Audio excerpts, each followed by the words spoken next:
Toy izao ndray avana ny teny zaraina zay omenantsika anio. Kristy ao anatinao ve? Na dia izay heverina fa maty aza, araka ny voasoratra amin'ny filazantsara ny Luka 7:12 amin'ny anaran'i Jesosy hoe: ary rehefa mibidy eo akaiky ny vavahadin'ny tanàna izy, dia indro nisy fatin'ny lehilahy anankiray nentina nivoaka. Izay zanakalahy tokany reniny sady mpitondra tena ara-vehivavy, ary nisy vahoaka betsaka avy tao an-tanàna nanaraka azy.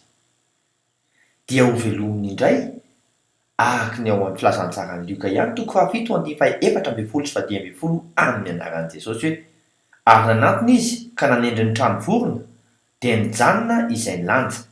Ary hoy Jesosy: zatovo, hoy izao aminao, miarena.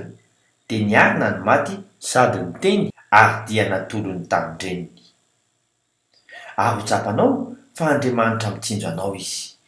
Araka ny ao amin'ny filazantsarany Luka 7:15 amin'ny anaran'i Jesosy hoe: araiky tahotra ny olona rehetra ka nankalazan'Andriamanitra hoe mpaminany lehibe no efa mitsangana eto amintsika, ary Andriamanitra efa nitsinjo ny olony. Matoki, vavaka isika. Kristy eo, mpanangana maty ianao, ampio ahonao ho fitaovanao ka anahery anangana izay heverin'ny hafa fa efa maty. Amen.